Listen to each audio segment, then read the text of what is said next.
Tough loss last night. Came down to the wire. Obviously, Zen's here today, so we'll talk about kicking and we'll talk about stats. But really tough game. Really, from a standpoint of how fast and hard the defense have played and putting themselves in position to get some of those turnovers and just falling short, not being able to get some of those, that would have been a significant change in the output of the game or the outcome of the game, whatever the case may be.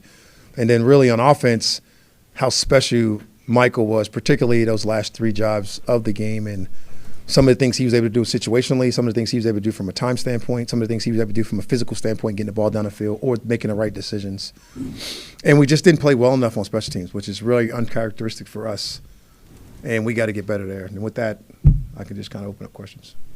Coach, could you discuss your kicking situation moving forward?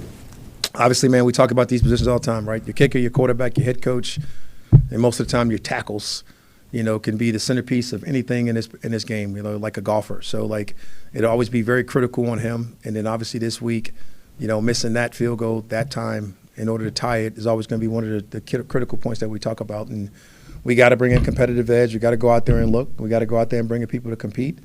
We'll do that accordingly like we always do, but, it definitely creates more of a sense of urgency to be able to have that competitive edge for Koo, for all of us, and to put ourselves in those positions to do the right thing for our football team at all costs. Now, that's where we're at. And, it's about the process you got to go through from a physical and a mental standpoint, from whether you're the kicker, the quarterback, the head coach, to whatever the case may be, and put yourself in position to go out there and compete no matter what the circumstances are. Just to clarify, sorry, Mark. So you said that you guys will have to go out. Yeah, we got to go out. It's only, like we always talk about, we always create those competitive moments and find people, whether it be workouts or whatever the case may be. And if we are lucky enough and fortunate enough to sign somebody that looks good enough to come in and compete, that we feel like we do it throughout the week, we possibly can.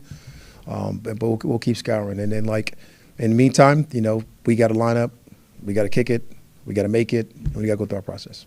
So it's Koo at this point on Monday, September 8th. You have to say that right now, but tomorrow's got to be a workout. We'll work out some veterans, we'll work out a couple young guys, up and comers. We'll keep all those things going. There's no secrets around here how we go about our business.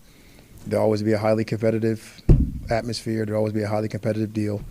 Obviously we have a young man in building that is more of a young up-and-comer developing prospect, but we'll definitely look at outside and inside the building.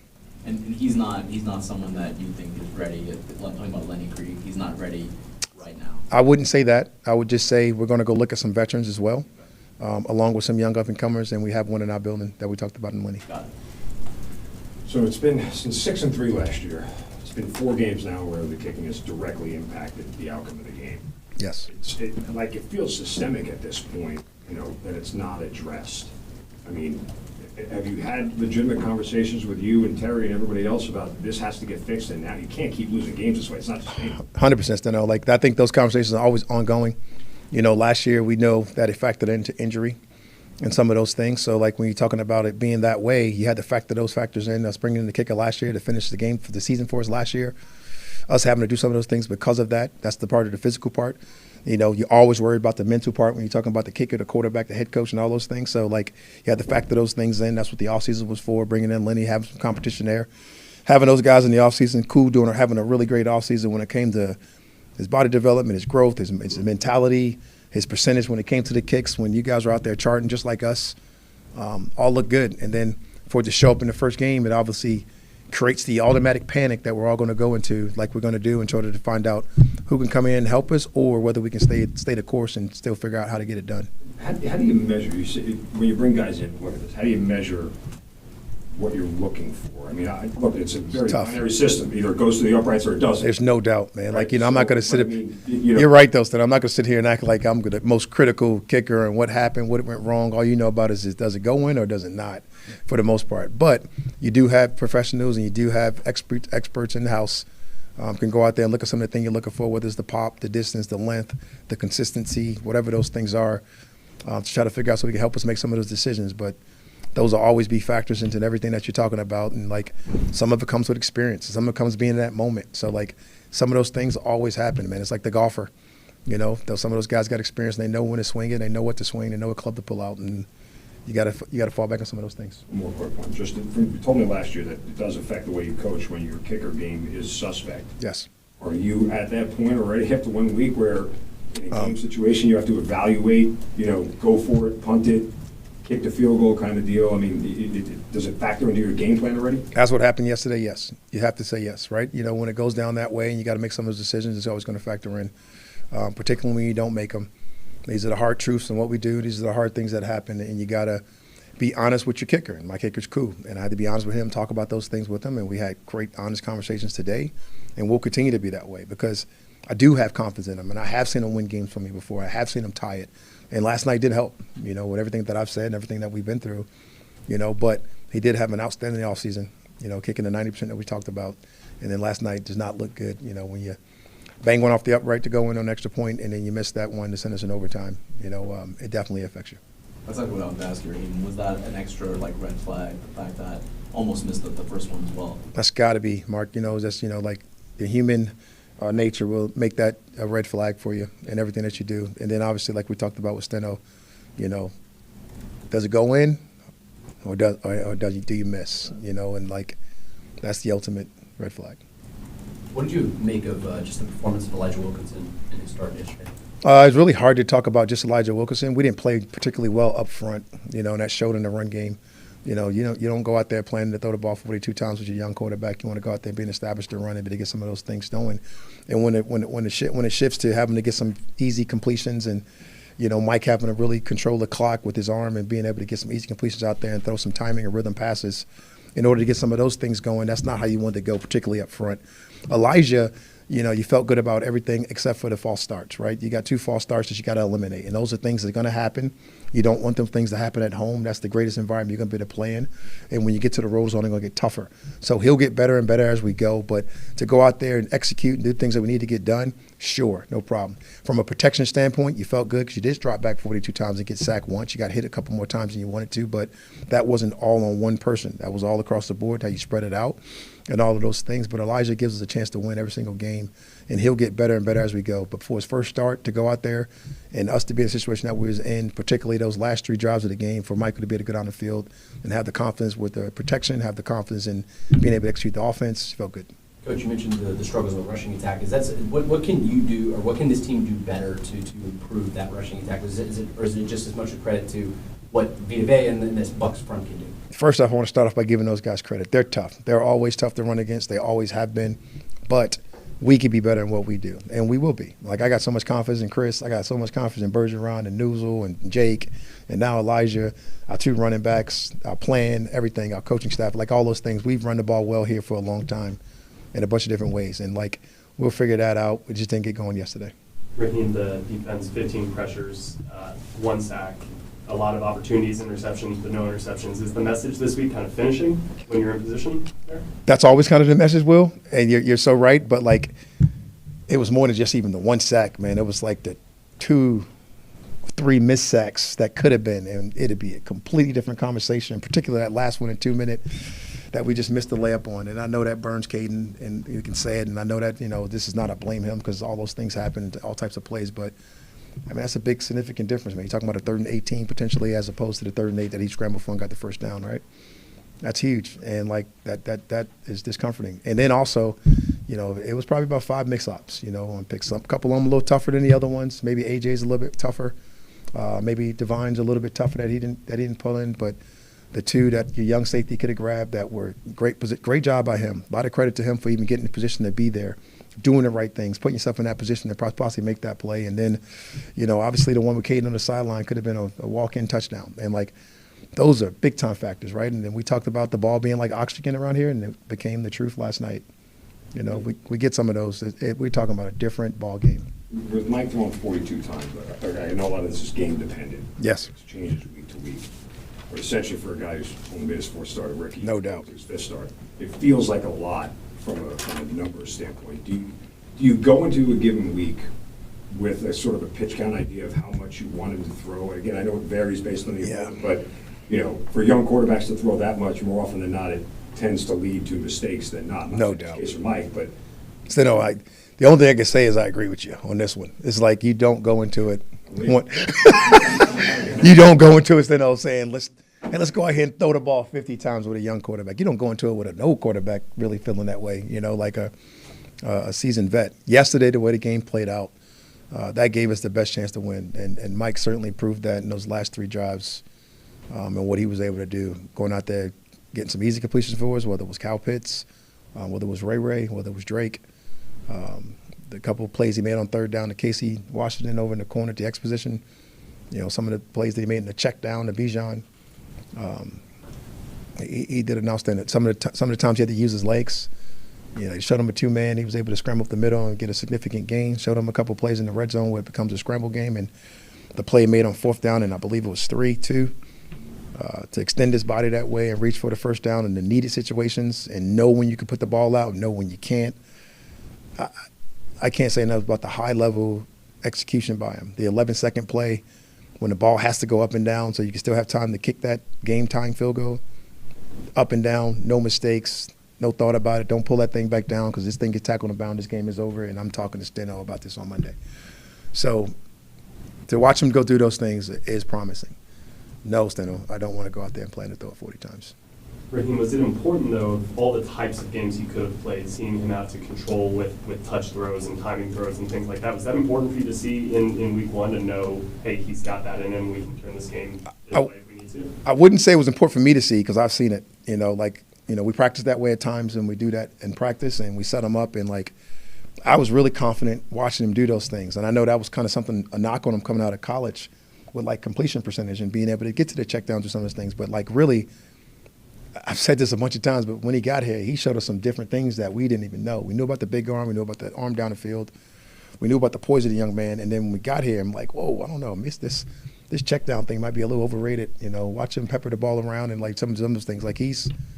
He's pretty good at that. So, no, but to see it happen in that type of game when it had to happen was certainly nice to see. Did you feel like Tampa was kind of guarding over the top and preventing some of those deeper throws? Because he was 0 for 7 on targets that were 15 or more yards on field, which is not what we've seen from him previously. He's been extremely good. I didn't do that stat, but what I did see and notice just from a game flow, because I'll go back and look at it now that you said that, but what I did see from a game flow was they did a nice job of double teaming over the top, like you're talking about, whether it was Drake or, in yesterday's case, really Drake, right? Taking away those shots on Drake, making you force the ball to go other places. And he did, hence the third play of the game. You don't call that play to throw to Bijan. And then Bijan created magic, right? And then the first play of the game, they had a defense out there we didn't want. We spread them out, hit another slant to Bijan. And then as our run game started to kind of not do what we wanted it to do or get enough, we had to get a couple easy completions and do some of those different things for him to get things going. So really the plays down the field were really called in that last drive. I don't know how deep developing the Ray. Yeah, we're him just taking those shots. I don't know how deep developing that Ray McLeod throw was, but those are all deep development plays. A couple went to Ray, a couple went to Kyle, a couple went to Bijan in those situations, and they were playing up at the top. So that situation definitely dictated that, and he made the right decisions on those plays. How would you assess, Raheem, the 4 rookies on defense? Thought, Watson, Bowman. I'll start with. made some key plays. I'll start in that order for you right there. Watts. I've seen this happen. I kind of talked about it all week. When you get those young safeties that you think can really play and can play, that first time they go out, they get in those positions and they make them. And sometimes they don't, right? And it's but to get in those positions when you're a safety is the lifeline of what you want to have. And to watch him get in those positions at ease, the one that was a touchdown, they didn't just miss. It just kind of went through. And it could have been a pick, that one. And then the other one later that he actually dropped that he got his hands on, those plays become plays for you. And to get in those positions, the play he made in the screenplay that could have been a walking touchdown that he made an excellent play on and a tackle. He had a couple plays in the run game where he's coming down in the box, filling the box. And what I saw last night was his game day confidence, and that's something I haven't seen. I've seen it in the preseason. It's not the same. When you're out there with your guys and you're playing in that moment, it is – that was a game time confidence that he had that I was like, wow, that's different. Being able to go check on those guys on the sideline and talk to those guys with great poise, great demeanor, was really fired up about how he played. Billy Bowman, exactly the same. In the run game, became a factor for us on the rush, got the half a sack, was able to blitz him a couple of times. Would like to see him beat that back on that one that he had. He actually beat him inside. The guy stepped, Bake stepped outside, pain in my neck. But to see him go out there, Billy, and to be able to play efficiently and effectively, did some nice things in the passing game, gave up a couple receptions, some of those third downs where Bake made some real plays, stepping out the pocket, going to his third and fourth progression, was fired up about those guys in the secondary. And then up front, Jalen Walker, he really stepped out of the box with his physicality and his ability to run around the football. He was able to show some of the dropping stuff. He was able to show some of the inside linebacker, the outside edge, some of the things we kind of talked about, and we kind of piecemealed it in there, right? We talked about having that role, like what was going to be 30-30-30 or whatever the case may be. I forget the exact number now, but maybe like 25 or 26 plays that he was able to go out there and do, and that'll only go up, so you feel great about that. And then Pierce was able to show a couple rushes off the edge where, had some questionable holding calls there and all those things. That's always going to happen in the game. Who cares?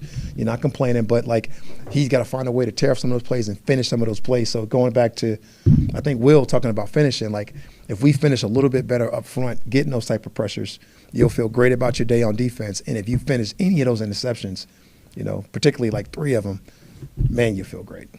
Raheem, going to Jalen specifically, there was a play, I believe, he ran simulated pressure, dropped into coverage, Baker's rolling out to his right, I think it's third down, and it looks like he's in conflict a little bit there, whether to go get Baker or stay in coverage and kind of underneath. He's a dropper, yeah, and he dropped into his zone, and then when Baker went to roll out, he activates, so he's doing exactly what he's supposed to do. That was a really good play by him.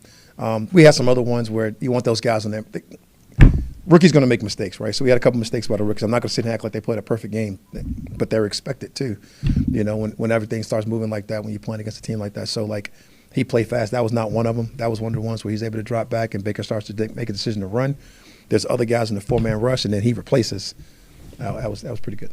Do you have an update on Drake London's shoulder? Not yet. Any of the injury stuff, I won't know confirmed things until Wednesday.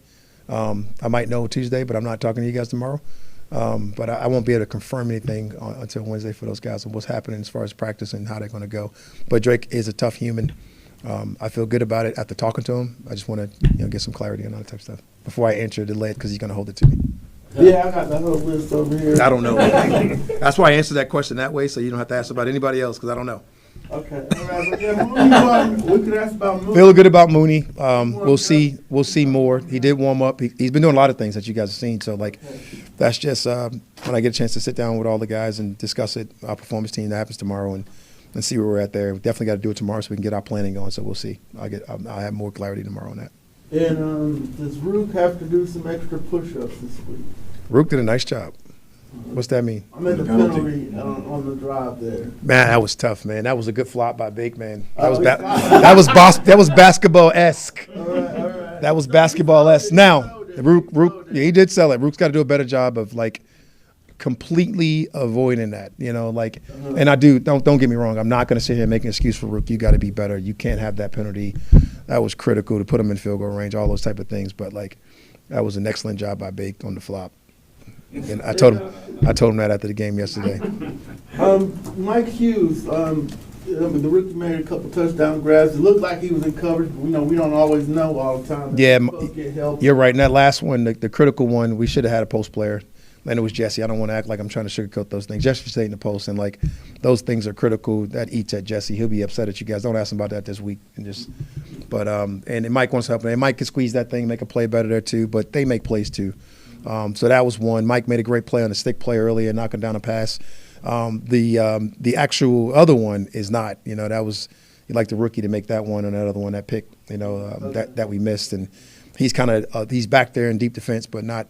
What you want. You like Mike to be a little bit closer on that Mike Hughes, the Mike Evans, kind of shake route-esque play out there on the outside. But other than that, man, Mike, stood up, and I thought AJ was absolutely phenomenal in coverage all day. What explanation do you get from the refs on the Drake London non-touchdown? When the camera view. So, I like my view of it when we got a chance to finally see it. But not having the camera view necessary to change it or overturn it. Felt like if they called it a touchdown. If he called it a touchdown, I bet you would have stayed a touchdown. They did not. It's not. But it was worth challenging at that moment, at that time. I figured you asked about some of those things. You disappoint me today. But I felt it was. It's early in the season. Yeah, I felt it was a challenge worth taking at that moment. what the heck, right? The tackling, how was the tackling overall after your film review? You know, that's crazy. Early on. I don't remember I don't want to lie. Yeah. But you know how when it doesn't come up, it doesn't come up. Like it wasn't an issue. I don't think it was. You know, I don't want to lie about that. But I'm thinking right now, Yeah. I guess that's a good thing when you're not talking about it. When yeah. when the head coach doesn't come into the defensive staff meeting this morning talking about our missed tackles, it's like really good. Right. Okay. You know, but like I felt like we had some really strong tackles, you know, and I'm just going to go through a couple that off the top of my head. That open field tackle by Ellis on the third down when he scrambled in the second drive of the game on Baker, who's a tough tackle in the open grass. This back, number 7, is as shifty as it gets, and he only broke out a couple times. When he broke out, I think Watt put him down once on a breakout run, and Devon Diablo was excellent in the box and his length and some of the things he was able to do. The missed tackles came on the missed opportunities in the backfield. You know, the missed sack, could have been a 4th and 4 by Zach, and ended up being a 4th and 1, or things of that nature. But like, you know, that's the game of football, right? But like the ones that would stand out being the missed tackles would be from the secondary or be from those second level players, and those did not stand out nearly. I thought it was pretty good tackling day. I had to go check with Zeno on his stats to see how we did. And Casey Washington, how did he do making his first NFL start? He did decent. You know, you like to see him. You know, I got him registered for 2 drops. The one on the keeper game that we dropped on the low cross, and then I got him on a drop at that last play, which unfortunately a great play by Winfield, probably by you guys, but for us and our coaching staff, we considered that a drop. Like to see him to make those plays, but he made 2 big-time third-down plays. He was able to go out there and execute and really be able to go do his job. So I was really pleased with Casey, and I see nothing but better stuff from him. What's to say about Mike? We've talked a lot about that 18-play drive, but then when he gets the ball back, you know, with 59 seconds left, and Drake is out of the game at that point, you're already missing Mooney. So he's kind of down some pieces and still able to lead the team into a chance to cement his road. Man, he is a dog. I don't even know if he knew. I'm just telling you, like his demeanor and like who he is and like talking